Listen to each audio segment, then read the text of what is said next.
Oh, Dave, if possible, can I ask one question because we still remember the material?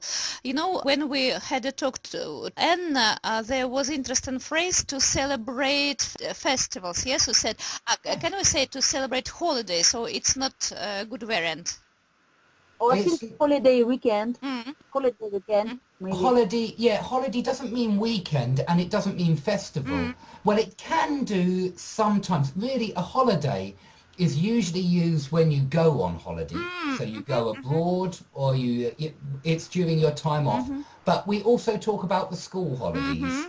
And so holidays also means your time off from work or your time off from school. But it doesn't really mean a festival like Christmas or New Year or Easter. All of these times of the year I would call festivals. Clear. Thank you very much. Then, when you were talking to Jess, we had one interesting moment about pronunciation. Hot or hot? What's the correct variant? What is the British hot? Is it true that Americans say hot or no? Yeah, I think so. Yeah, they sometimes have a slightly different O sound, certainly, and A sound as well. Because, for example, in England we say grass, but I think in America they would say grass. Yeah. I see. And the same question about God. Is it God to believe in God or God? How is it better? God in England. But again, I think, yeah, they would say God. God. Oh, my God. Yes. Exactly. Dave, can you repeat, please? God. Yes, it's or. God. I'm good. Oh, my God. Oh my God. Dave, our article, do we need a definite article? The God, I believe in the God, or no? Oh, I believe in God. Clear. If you use a definite article, it sounds like you're referring to one particular God. Perhaps one of the Hindu gods or one of...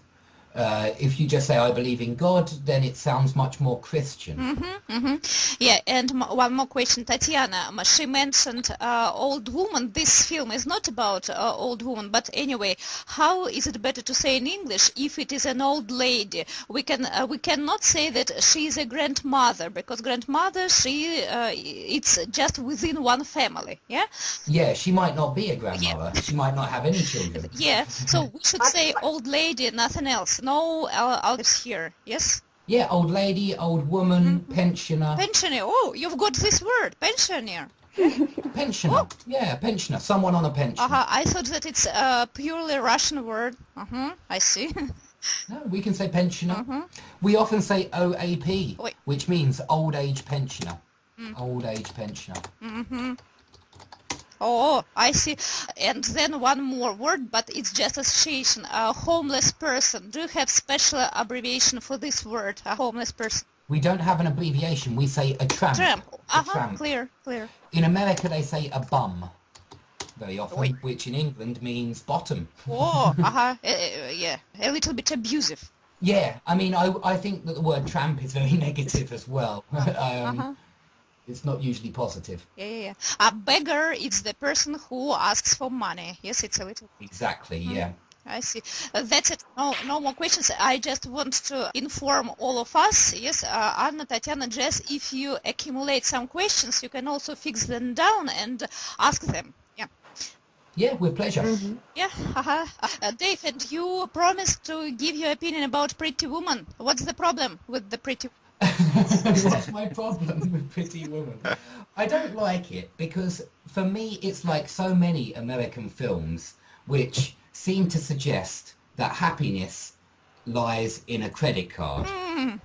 Happiness is about marrying someone rich, you know, and if you don't marry someone rich, you're unhappy. I only mean it because this woman is unhappy until she meets someone unbelievably rich, and it's only because she meets someone unbelievably rich that she becomes happy. That's the impression that I got from the film.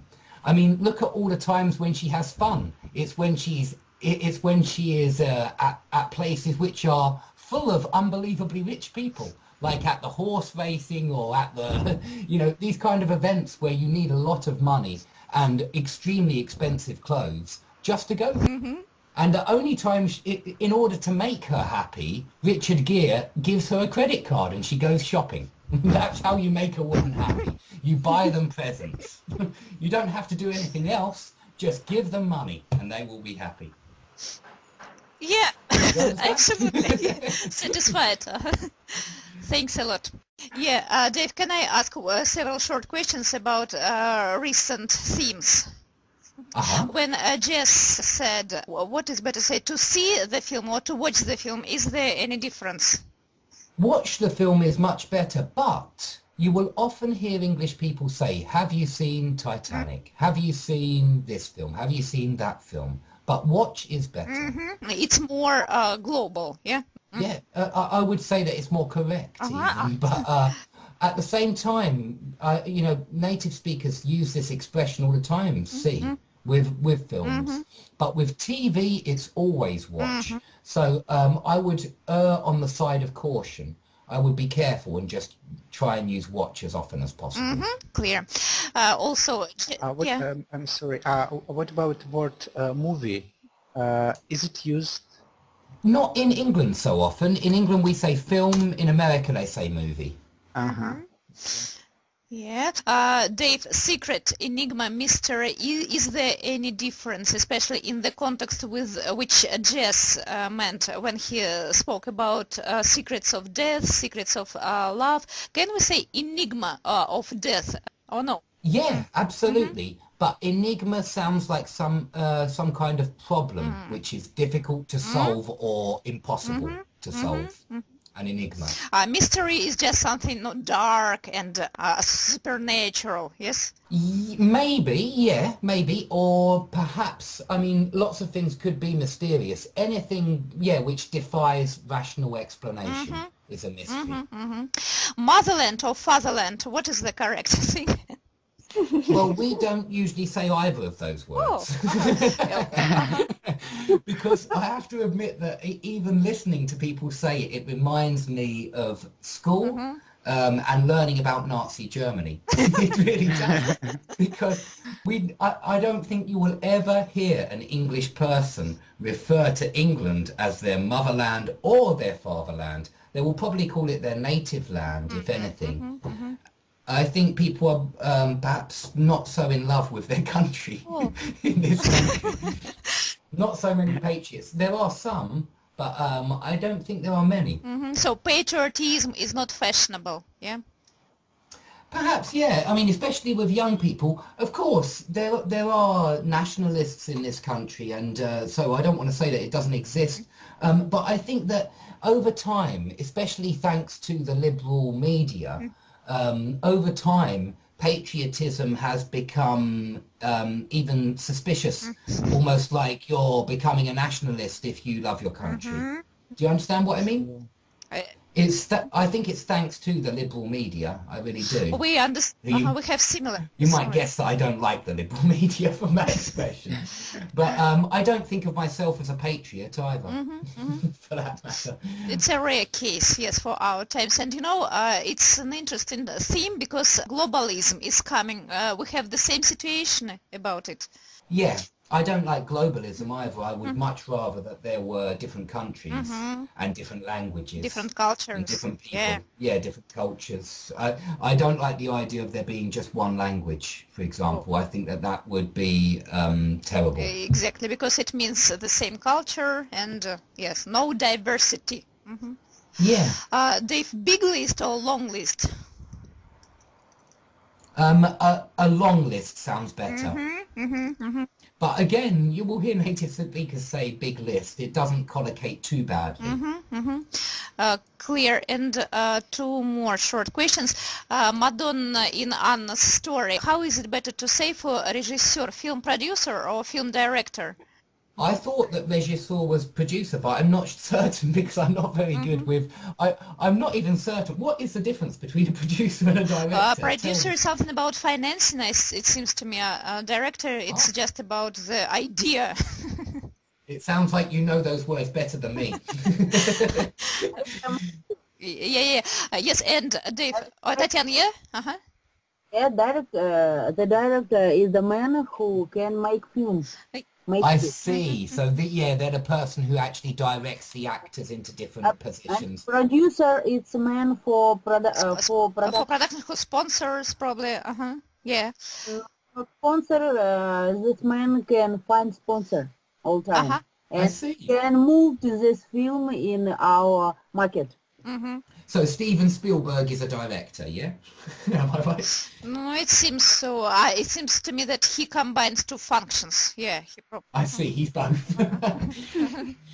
Yeah, Dave, director or director, because the dictionary gives both variants. Director. And in connection with the previous topic, you said that chief is not popular, boss is much more preferable. Yeah. Director, could it be the synonym to boss? Boss, director. Possible. In some companies, maybe, yeah, the director of the company, yes, yeah. But I don't know which companies in particular, you know, I think it would depend on the company, what they call the boss. Boss is an excellent word because it is, it works everywhere. It means the man in charge. Universal word, excellent. Because here in Russia, director is the leader, of. Yeah, I know you use director instead of headmaster and headmistress at schools, school. yeah. But we don't use it at school, but we do use it certainly in companies. You can say the director of the company. It all depends on the company, what job title they give the boss. Yeah, and you know, the last question, the most intriguing one, you mentioned that your dissertation, yes, or thesis was about this. What is the best word, dissertation or thesis? We called it a dissertation when we were at university, but I believe that you do a thesis when you do a doctorate, when you do when you study for a PhD. It's more serious. Yes. Yeah, it's longer. It takes longer. Dave, what to do to protect dissertation? What is the final act which we do with dissertation? It's protect. Defend your thesis. And again, I never defended my dissertation. You defend your thesis. It's something you do when you're studying for a PhD. What do we do with dissertation? We just write it. And give it in. And hope for a good result. To write it. You mean that not no public speech? No, we didn't. I never had any kind of oral exam. I mean, we would call it an oral exam. And okay, for languages at school, you certainly have an oral exam, and of course, it's important that they mark your speaking skills. But when I was studying at university, I never had any oral exams for philosophy or for literature. Yeah, clear. Yeah. It was all coursework. All of it was dissertations and essays. Excellent. So that's it. That's all my questions. Does anybody have any other questions? Yes, Anya? Tatiana? No, I don't have.